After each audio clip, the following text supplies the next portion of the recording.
Hello, friends, and welcome to our All Souls program on imagining a better world. I'm Ms Heidi, and I'll be sitting in today for Miss Kathy, who is away visiting her family. We might see Miss Kathy later, but I'll let that be a surprise. It's 2021, and we're going to celebrate our Happy New Year by imagining a better world. On January 18th, on Monday, we celebrate Reverend Dr. Martin Luther King Jr., who worked for justice his whole life. He worked to make sure that people are treated equally, and that even if they looked different, if the color of their skin was different, people would all be treated with kindness and respect. So first, let's look at a few pictures of the Reverend Dr. Martin Luther King Jr. Reverend Dr. King was a minister, a reverend, just like our Reverend Dr. Nori. And Reverend Dr. King, or Dr. King, was famous for all of his works of justice and anti-racism. Racism is when we treat a person differently because of the color of their skin. Now, let's look at our Wonder Box. Miss Kathy gave me this Wonder Box to share with you. And in our Wonder Box today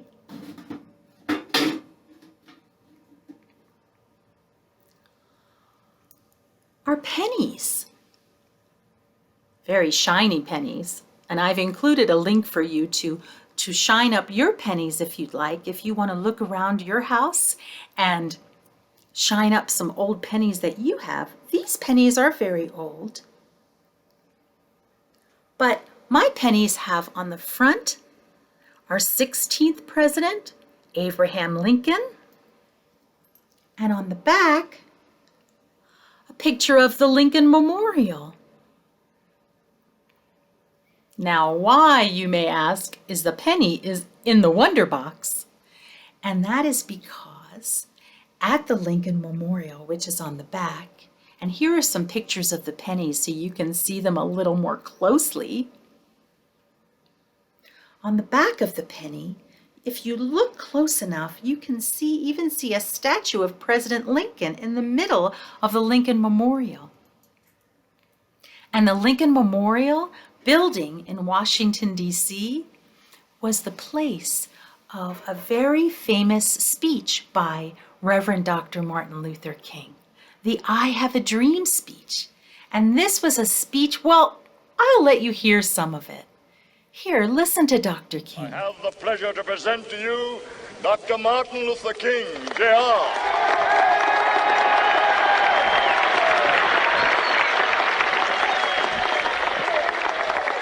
I am happy to join with you today in what will go down in history as the greatest demonstration for freedom in the history of our nation.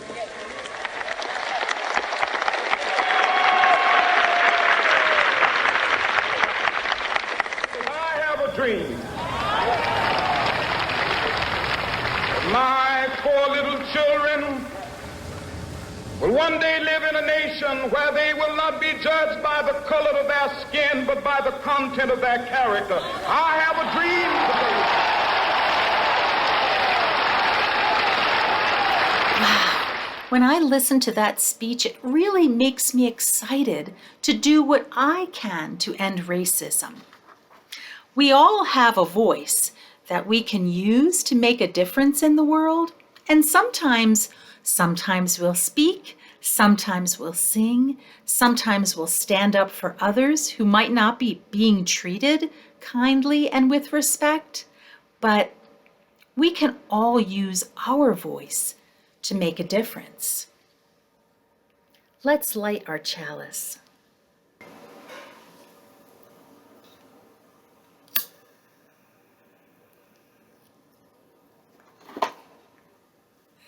Flaming chalice burning bright, kindly share with us your light. Help us learn how we may care for all beings everywhere.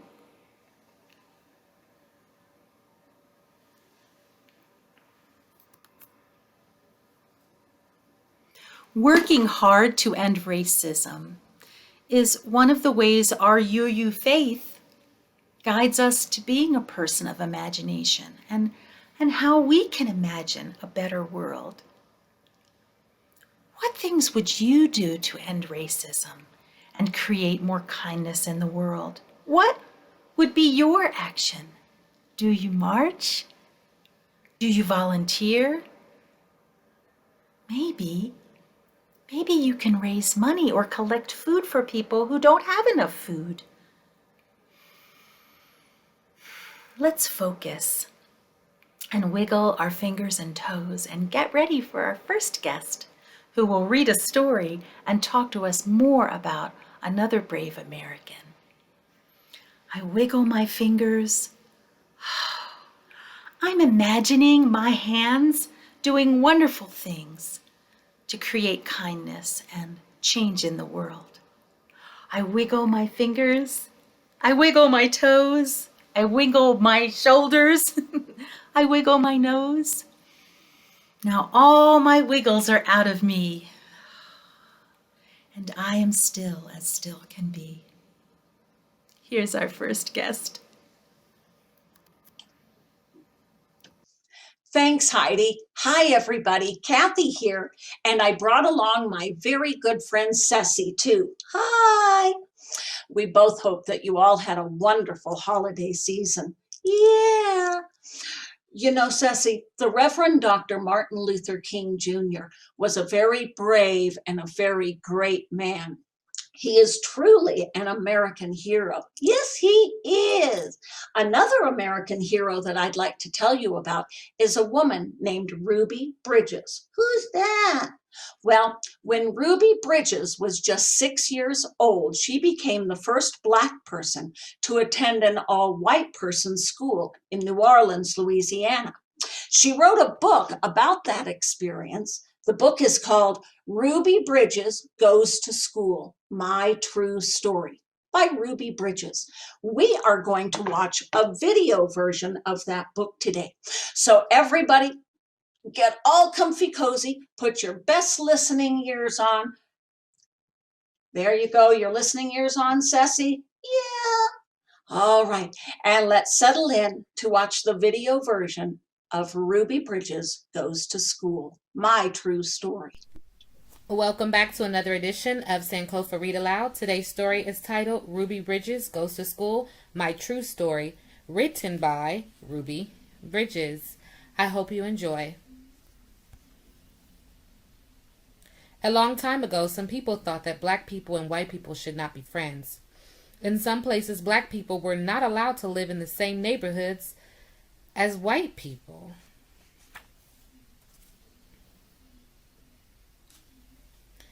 In some places, Black people were not allowed to eat in the same restaurants as white people.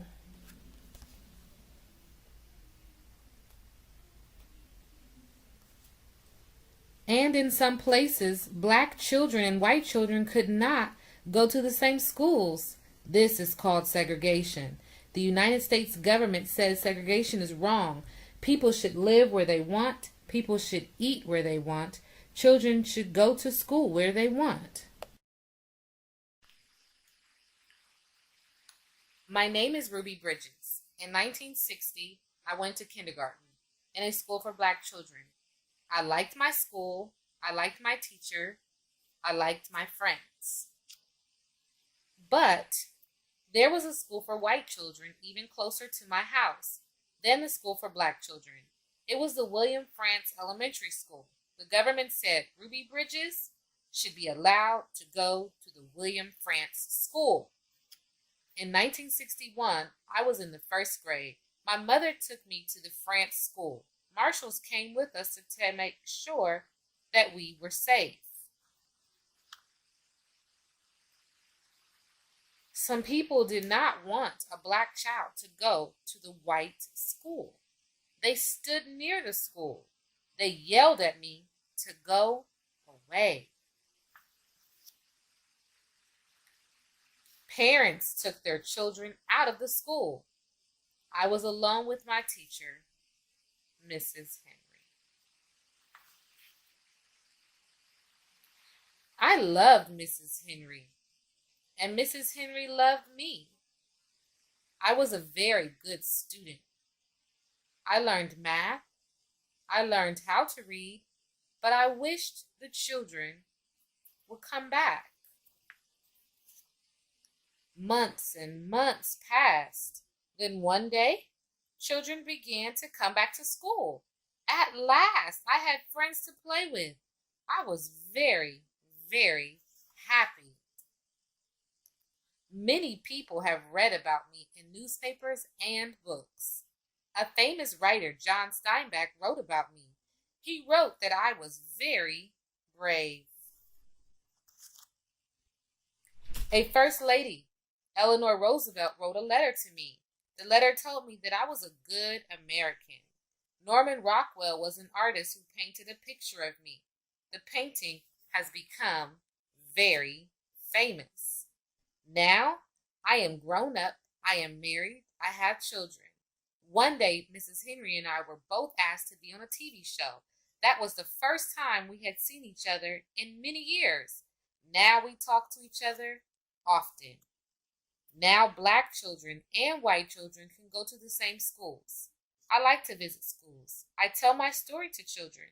I tell children that black people and white people can be friends. And most important, I tell children to be kind to each other.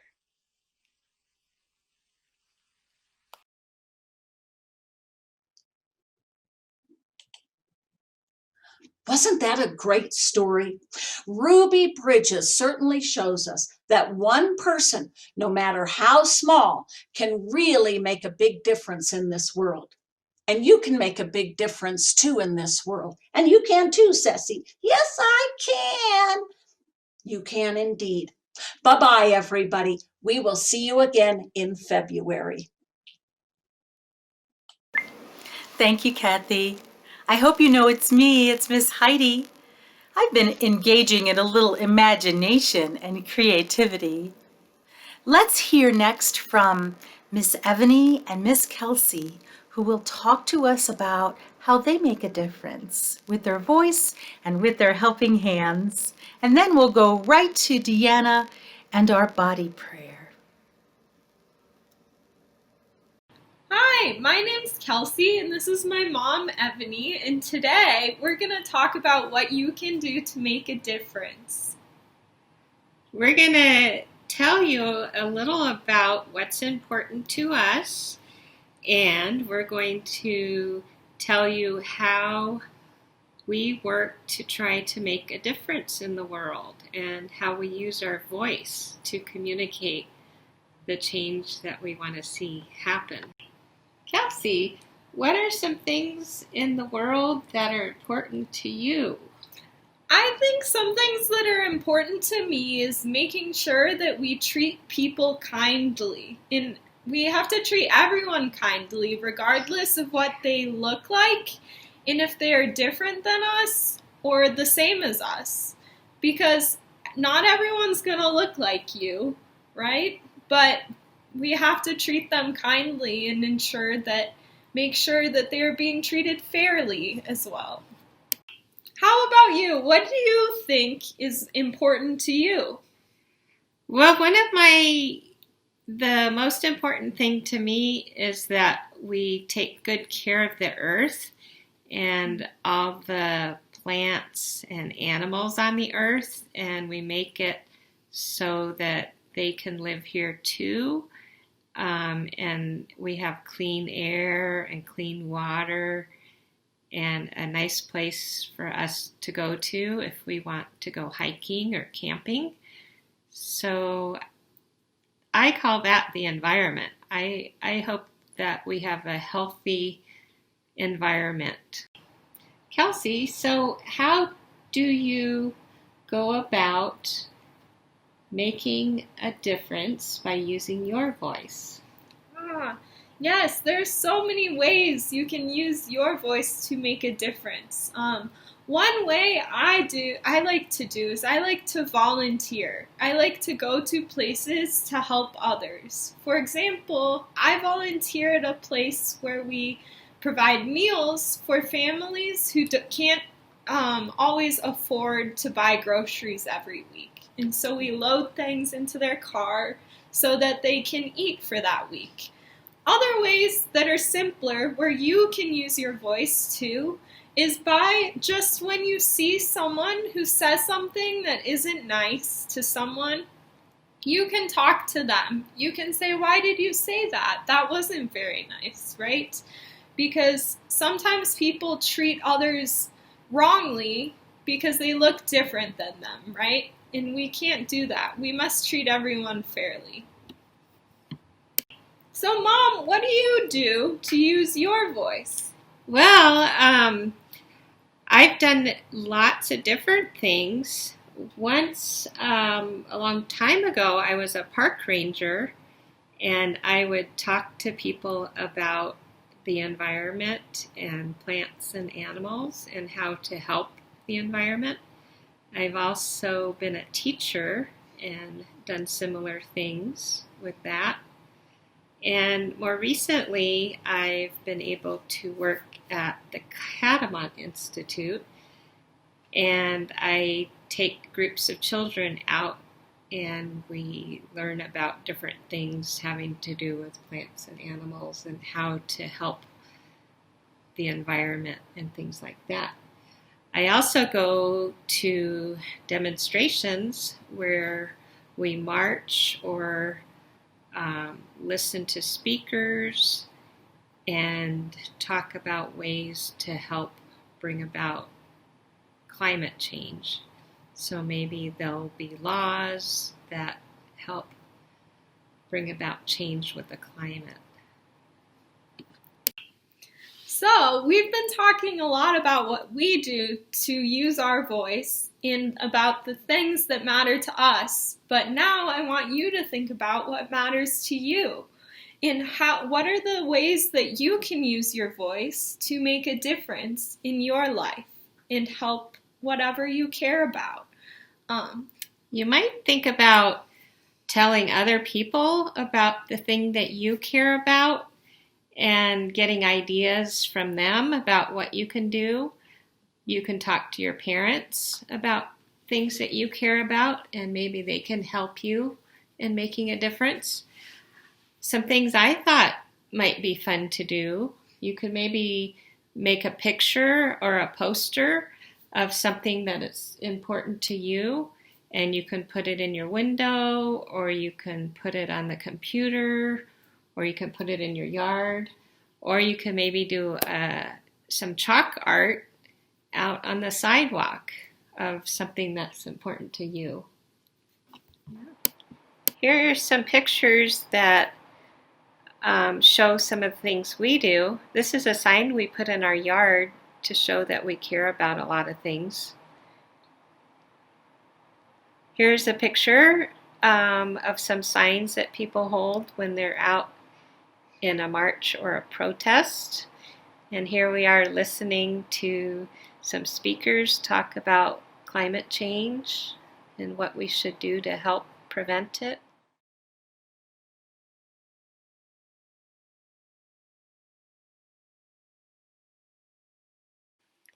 Here's a book called The Lorax. It's about how someone uses their voice to try to help bring about change in something that he cares about. At the end of the book, it says, unless someone like you cares an awful lot, nothing is going to get better. It's not. So you can use your voice to help with things you care about to bring about change to make the world better. Yeah, thanks so much. And now we'll go back to Heidi. Hi everyone, my name is Deanna and I'm Mrs. Cooper's daughter, and today I'm here to lead you through a body meditation where our goal is to feel our inner strength and our helping hands while moving in this body prayer. So I invite you to stand up into our meditation position where you'll stand comfortably on the floor, stand up nice and tall, and focus your eyes right out in front of you. You're gonna find your breath moving in your body by taking one breath in through your nose and then slowly breathing it out of your mouth. Let's do it together. Ready? In through your nose and out through your mouth. All right. I invite you now to join me in a body prayer. I'm gonna show you the prayer once and you're just gonna watch, and then we'll move through it together once, and then we're all gonna pray with our bodies in silence 3 times. So I'm gonna show it to you first, just watch this time, but every time we're gonna use our hands and our breath. So you're gonna watch the first time. We're gonna begin with our hands in front of us to find our inner quiet and breathe in through our nose and out through our mouths. And then we're gonna raise our arms up high to open ourselves to our highest dreams. And we're gonna breathe in through our nose and out through our mouths. And then we're gonna bring our hands to our hearts to affirm the strength of our inner voice. And we're gonna breathe in through our nose and out through our mouths. And then we're going to extend our hands out in front of us again to provide ourselves in service for others. And we're going to take a deep breath in through our nose and out through our mouths. You got that? All right, now we're going to try to move through it together, still with the words, with our hands and our breath. Ready? We're going to do it together this time. Make sure you're in your comfortable standing position. We're gonna begin with our hands in front of us to find our inner quiet and breathe in through our nose, out through our mouths. Now we're gonna raise our arms up high to open ourselves to our highest dreams.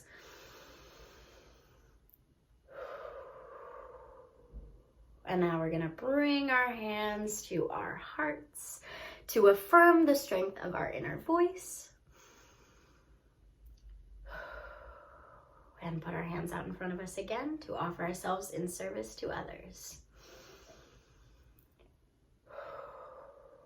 All right, now we're gonna do it without the words. We're gonna do our hands and our breath. You can still follow along with me, just without the words. Okay, ready?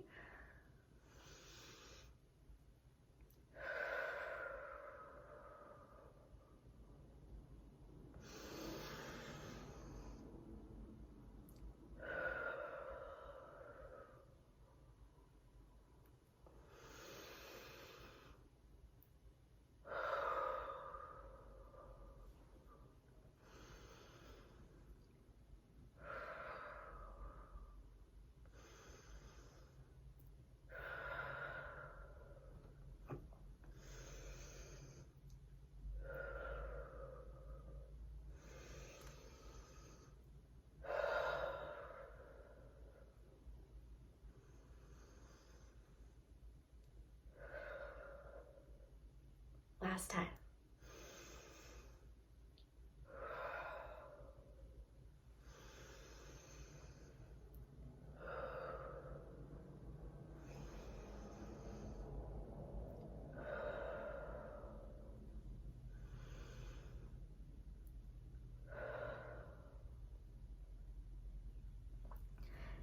Thank you so much for watching, and I hope you have a wonderful and peaceful rest of your day. Bye! What a wonderful surprise to see Miss Kathy and Ceci. Thank you for joining us today for our program on Martin Luther King Jr. and anti-racism. Remember to celebrate the holiday by thinking about what you can do to make a difference. Thank you to our friends, Ebony and Kelsey, who shared with us what they do to use their voice and their helping hands. And to Deanna for sharing our body prayer. Thank you to Robert and Rick, who helped us with our magic of technology, for Mary with costuming, and Kelsey with props. We hope you have a wonderful day. Please stay for our last song and join by subscribing or leaving a comment in the box below about how we can make our program better for you. So before our song, go now in peace. Go now in peace. May love surround you everywhere, everywhere you may go.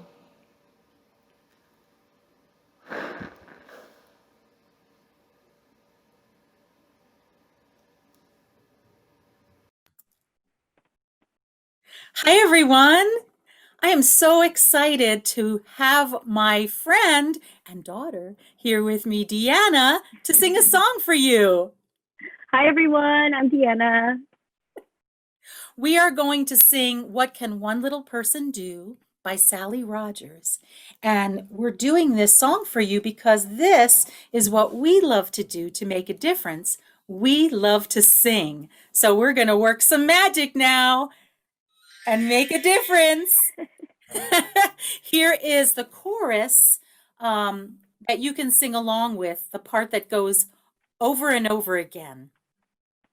So listen to the names of the people in this song and raise your hand if you know the names of these people and if you've learned about them. And if you haven't, ask your parents or someone who takes care of you about these people. Maybe you can do some research. Here's the chorus.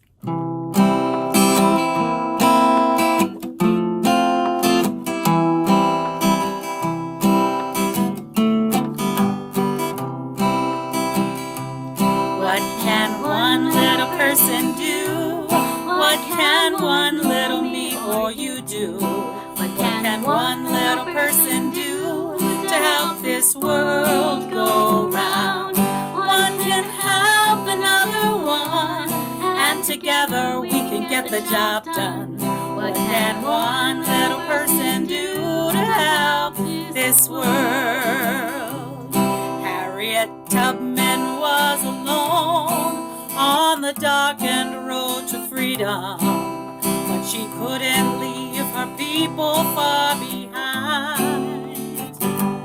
Moses stretched out her hand and she led them to the promised land, 'cause she knew she had justice on her side. Sing with us. What can one little person do? What can one little me or you do? What can one little person do to help this world go round? One can help another one, and together we can get the job done. What can one little person do to help this world? When Sojourner Truth was free, she got down on her knees, prayed to God to help her on her way. With her voice, with her might, she fought for what was right. She knew she had justice on her side. What can one little person do? What can one little me or you do? What can one little person do to help this world go round? One can help another one, and together we can get the job done. What can one little person do to help this world? Rosa Parks sat on the bus, and that driver said that you must move to the back of the bus or be thrown in jail. But she stayed and stood her ground, and she brought that old law down, 'cause she knew she had justice on her side. What can one little person do? What can one little me or you do? What can one little person do to help this world go round? One can help another one, job done? What can one little person do to help this world? Brother Martin Luther King, he told the world, I have a dream. He led this country's fight for human rights. We must fight for liberty until all of us are free. To know that we have justice on our side. What can one little person do? What can one little me or you do? What can one little person do to help this world go round? One can help another one, and together we can get the job done. What can one